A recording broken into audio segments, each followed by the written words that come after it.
এইবাৰ বিধানসভাত দুখন ডাঙৰ আইন আহিব আৰু এই দুইখন আইনৰ জৰিয়তে আমি যেটো কৈছিলো জাতি মাটি ভেটি দুটা শেষ গজাল মাৰিবৰ কাৰণে আমি চেষ্টা কৰিম আজিয়ে মই আইন দুখনৰ বিষয়ে ক'ব খোজা নাই নেক্সট কেবিনেটত এপ্ৰুভ হোৱাৰ পিছত কম সো জুবিনৰ ঘটনাটোক লৈ আমি যেনেকৈ দুখিত তদন্তৰ প্ৰক্ৰিয়া ক্ষিপ্ৰগতিত কৰি আছো আমি আমাৰ মেইন কামটো এৰি দিয়া নাই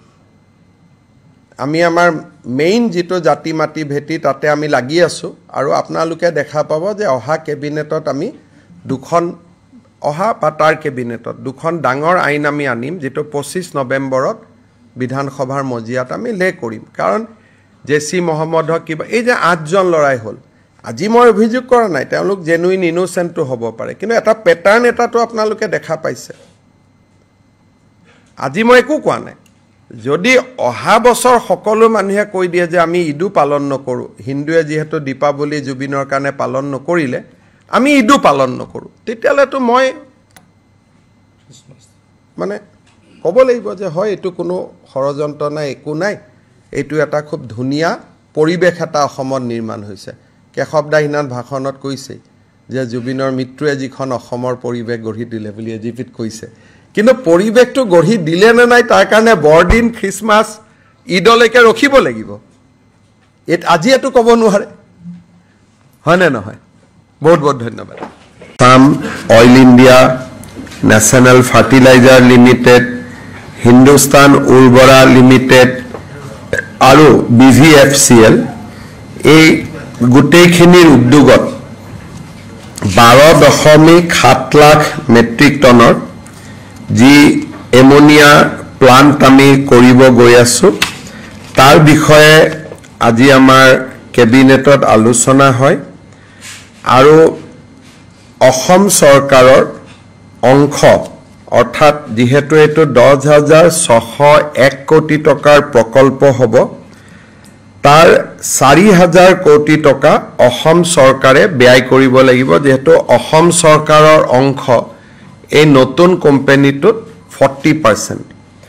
আজি ৰাজ্যৰ কেবিনেটে অসম চৰকাৰৰ যি অংশ সেই অংশ ব্যয় কৰিবৰ বাবে উদ্যোগ বিভাগক কৰ্তৃত্ব প্ৰদান কৰে এই উদ্যোগটোৱে ফাৰ্টিলাইজাৰ উদ্যোগটোৱে 460 জন পাৰ্মানেন্ট আৰু 1500 জন আন ধৰণৰ কৰ্মচাৰীৰো নিয়োগ সৃষ্টি কৰিব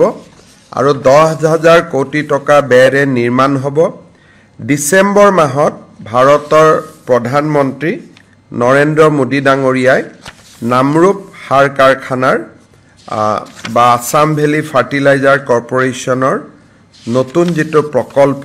তাৰ আধাৰশিলা স্থাপন কৰাৰ সম্ভাৱনা আছে আমি বহু দিনৰ পৰা ন্যায়াধীশ বিপ্লৱ শৰ্মা কমিটিৰ প্ৰতিবেদন আলোচনা কৰি আহিছিল অসম চুক্তিৰ 6 নম্বৰ দফা অনুসৰি 6 নম্বৰ দফাত জাস্টিস বিপ্লৱ কুমাৰ শৰ্মাৰ এটা ৰিকমেন্ডেশন আছিল যে সত্ৰসমূহৰ প্ৰিজাৰ্ভেশন আৰু ডেভেলপমেন্টৰ কাৰণে এখন সত্ৰ আয়োগ গঠন কৰিব লাগে এই সত্ৰ আয়োগখনৰ সম্পৰ্কত আজি কেবিনেটে আলোচনা কৰে আৰু ৰাজ্য চৰকাৰে আগন্তুক বিধানসভাৰ অধিৱেশনত সত্ৰ আয়োগ নিৰ্মাণৰ বাবে বা সত্ৰ আয়োগ গঠন কৰাৰ বাবে বিল উত্থাপন কৰিবলৈ সিদ্ধান্ত গ্ৰহণ কৰে এই সত্ৰ আয়োগৰ অধ্যক্ষ হ'ব এজন হাই কোৰ্টৰ অৱসৰপ্ৰাপ্ত ন্যায়াধীশ এই সত্ৰ আয়োগত এজন ৰিটায়াৰ্ড গভৰ্ণমেণ্ট এমপ্লয়ী থাকিব at the level of secretary যোনে ৰাজহ আইন সম্পৰ্কে তেওঁৰ যথেষ্ট জ্ঞান আছে দ্বিতীয়তে সত্ৰসমূহৰ পৰা দুজন সত্ৰাধিকাৰ প্ৰভু ঈশ্বৰক চৰকাৰে মনোনীত কৰিব এই আয়োগখনৰ দায়িত্বৰ ভিতৰত থাকিব যে ডিস্ট্ৰিক্ট কমিশনাৰে বা ডিসি সকলে সত্ৰৰ ওপৰত দিয়া মাটিবাৰীৰ ওপৰত দিয়া যিকোনো ৰায়ক এই আয়োগৰ ওচৰত এপিল কৰিব পাৰিব দ্বিতীয়তে এই সত্ৰ আয়োগখনে মাটি বাৰীৰ সম্পৰ্কত যদি ডেপুটি কমিশনাৰে ব্যৱস্থা নলয় এই সত্ৰ আয়োগখনে নিজাকৈ তদন্ত কৰি তেওঁলোকে ব্যৱস্থা ল'বলৈ ডিসি আৰু ৰাজ্য চৰকাৰক নিৰ্দেশ দিব পাৰিব বিশেষকৈ এনক্ৰোচমেন্টৰ ক্ষেত্ৰত দ্বিতীয়তে এই সত্ৰ আয়োগখনৰ এটা পুঁজি থাকিব যাৰ দ্বাৰা হেৰিটেজ সত্ৰসমূহৰ মেইনটেনেন্সৰ দিশটো এই সত্ৰ আয়োগখনে চকু দিব আৰু এই সত্ৰ আয়োগখনে হাইকোৰ্ট আৰু ডিসিৰ মাজত এটা যদি কোনোবা ব্যক্তিয়ে ভাবে যে মই ৰায়তি আছিলো মই সত্ৰৰ মাটি পাব লাগে আগতে দেৱানী আদালতসমূহত গৈ সত্ৰসমূহৰ বিপক্ষে তেওঁলোকে কিছুমান জাজমেন্ট লৈ আহে এতিয়া সত্ৰ আয়োগৰ ওচৰতহে তেওঁলোকে এপিল কৰিব পাৰিব আৰু সত্ৰ আয়োগৰ পিছতহে তেওঁলোকে হাইকোৰ্টলৈকে যাব পাৰিব অৰ্থাৎ মাটি বাৰীৰ ক্ষেত্ৰত ৰাজ্য চৰকাৰ আৰু জিলা আয়ুক্তসকলৰ ওপৰত এই সত্ৰ আয়োগখনে এটা ক্ষমতা পাব যি ক্ষমতাৰ জৰিয়তে সত্ৰৰ ভূমিসমূহ সংৰক্ষণৰ বাবে সত্ৰ আয়োগে সফল পদক্ষেপ গ্ৰহণ কৰিব পাৰিব ই অসম চুক্তিৰ 6 নম্বৰ দফাত জাষ্টিস বিপ্লৱ শৰ্মা কমিটিৰ ই এটা ৰিকমেন্ডেশন আছিলে এই ৰিকমেন্ডেশনটোক ৰাজ্য চৰকাৰে অকল গ্ৰহণ কৰাই নহয় ইয়াৰ ভিত্তিত আমি আগুৱাই গৈ বিল এখনো আমি ৰেডি কৰিছো কেবিনেটত এপ্ৰুভ কৰিছো আৰু বিধানসভাৰ মজিয়ালৈ আমি লৈ যাম গতিকে আমাৰ এটা প্ৰতিশ্ৰুতি আজি পূৰণ কৰিব আমি পাৰিছো আপোনালোকে জানে যে ভাৰত চৰকাৰে কেইদিনমান আগতে কৰ্মচাৰীসকলৰ বাবে 3% মৰগীয়া বানচ ঘোষণা কৰিছে আজি সেন্ট্ৰেল গভৰ্ণমেন্টৰ কৰ্মচাৰীসকলে পোৱা মৰগীয়া বানচৰ পাৰ্চেন্টেজটো হৈছে 58 কিন্তু অসম চৰকাৰৰ কৰ্মচাৰীসকলে এই মুহূৰ্তলৈকে মৰগীয়া বানচ পাই আছে 55% ৰাজ্য চৰকাৰে ডিএ আৰু ডিআৰ পেনশনাৰসকলৰ বাবে আৰু চাকলিয়াৰসকলৰ বাবে মৰগীয়া বানচ আজি 55%ৰ পৰা 58%লৈকে বৃদ্ধি কৰে গতিকে ৰাজ্য চৰকাৰৰ কৰ্মচাৰীসকলে দৰমহাত 3% তেওঁলোকে এতিয়া মৰগীয়া বানচ হিচাপে তেওঁলোকৰ দৰমহা বৃদ্ধি হ'ব আজিৰ কেবিনেটত আমাৰ নিযুত মইনা আঁচনিখন ৰূপায়ণৰ বাবে 125 কোটি টকাৰ এটা অনুমোদন ৰাজ্যৰ উচ্চতৰ শিক্ষা বিভাগক দিয়া হয় যাতে অহা 27 তাৰিখৰ পৰা নিযুত মইনা আঁচনিখন আমি ৰূপায়ণ কৰাৰ দিশত আগবাঢ়ি যাব পাৰো কেবিনেটত আৰু এটা গুৰুত্বপূৰ্ণ সিদ্ধান্ত লোৱা হয় আপোনালোকে জানে যে আমি খানাপাৰাৰ সমীপত সোণাপুৰত জুবিন গাৰ্গক শেষ বিদায় বা আমি অন্ত্যেষ্টি ক্ৰিয়া বা তেওঁৰ শেষ যাত্ৰা যিটো স্থান তাক আমি ৰাজ্য চৰকাৰে নিৰ্ধাৰণ কৰিছিলো আৰু সকলোৱে তাক গ্ৰহণ কৰাৰ পিছত জুবিন গাৰ্গৰ শেষ কৃত্য তাতে আমি সম্পাদন কৰো যোৱা এটা মাহ ৰাজ্য চৰকাৰে দৰ্শনাৰ্থী বা অনুৰাগীসকল গৈ থকা কাৰণে সমাধিটোৰ স্থায়ী নিৰ্মাণৰ ক্ষেত্ৰত আমি বিশেষ ব্যৱস্থা লোৱা নাছিলো আজি সমাধিটোৰ স্থায়ী নিৰ্মাণৰ বাবে ৰাজ্য চৰকাৰৰ লোক নিৰ্মাণ বিভাগক দায়িত্ব অৰ্পণ কৰা হয় লোক নিৰ্মাণ বিভাগে সমাধিটোৰ স্থায়ী নিৰ্মাণৰ বাবে এখন পৰিকল্পনা প্ৰস্তুত কৰিব কিন্তু সেই পৰিকল্পনাখনক চূড়ান্ত ৰূপ দিবলৈ আজি ৰাজ্য চৰকাৰে কমিটি এখন নিৰ্মাণ কৰে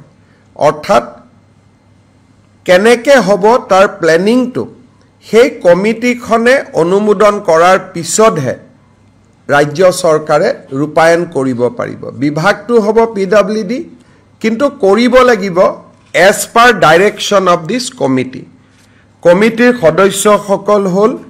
শ্ৰীমতী গৰিমা গাৰ্গ শ্ৰীমতী পামী বৰঠাকুৰ শ্ৰী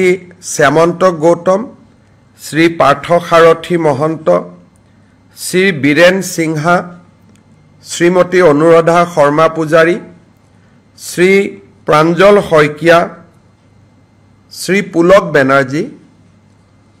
শ্ৰী দুলাল মানকি শ্ৰীমতী তৰালী শৰ্মা আৰু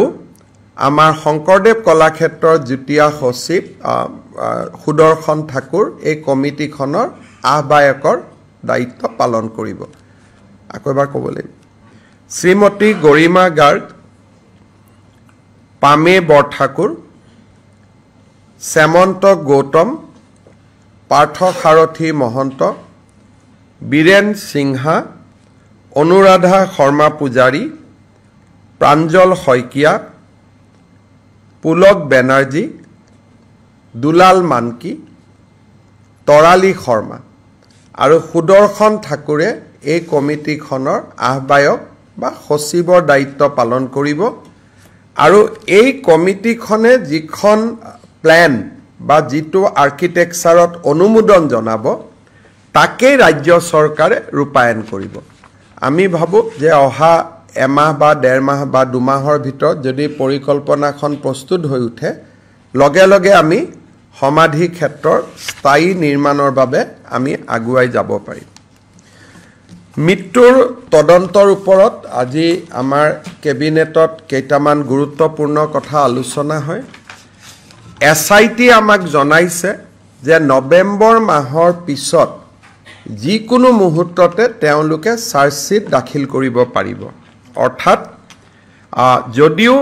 ষ্টেটুটৰিলি তেওঁলোকৰ হাতত 90 দিন থাকে কিন্তু তেওঁলোকে ভাবে যে নৱেম্বৰ মাহৰ ভিতৰতে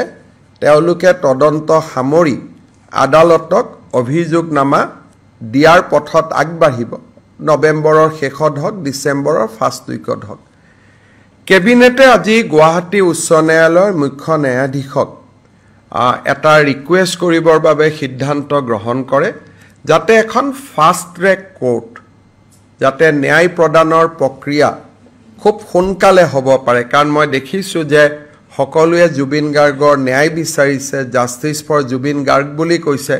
আৰু ন্যায় আদালতে কৰে আদালতে বহুদিন সময় লয় ৰাইজে সেই সময়খিনি দিব বিচৰা নাই সেই কাৰণে আজি আমাৰ কেবিনেটত সিদ্ধান্ত গ্ৰহণ কৰা হৈছে যে মুখ্যমন্ত্ৰীয়ে মুখ্য ন্যায়াধীশৰ লগত যোগাযোগ কৰিব যিটো মুহূৰ্ততে আমি চাৰ্জশিট দিব পৰা অৱস্থালৈ আহোঁ সেই মুহূৰ্তত যাতে আমি এখন ফাষ্ট ট্ৰেক কোৰ্ট পাওঁ য'ত ডে টু ডে হিয়াৰিং হ'ব পাৰে দৈনন্দিন হিয়াৰিং হ'ব পাৰে আৰু খুব সোনকালে এই অভিযোগনামাখনৰ ওপৰত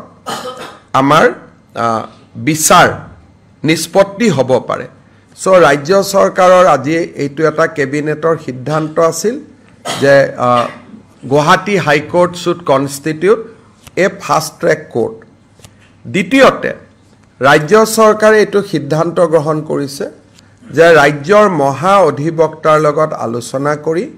আমি এজন স্পেচিয়েল পাব্লিক প্ৰসিকিউটৰ দিম যাৰ বেলেগ কোনো কাম নাথাকে তেওঁ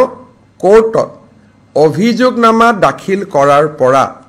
গোচৰটো ৰায়দান নোহোৱালৈকে তেওঁ যাতে এই কামটোতে নিৰন্তৰভাৱে লাগি থাকিব পাৰে সেই কাৰণে ৰাজ্য চৰকাৰৰ কেবিনেটে আজি এই ন্যায়ৰ প্ৰক্ৰিয়াক আগুৱাই লৈ যাবৰ বাবে এজন স্পেচিয়েল পাব্লিক প্ৰসিকিউটৰ আমি এপইণ্ট কৰাৰ বাবে সিদ্ধান্ত গ্ৰহণ কৰিছোঁ নাম আমি ঠিক কৰা নাই আমি ৰাজ্যৰ মহা অধিবক্তা গৰাকীৰ লগত আলোচনা কৰি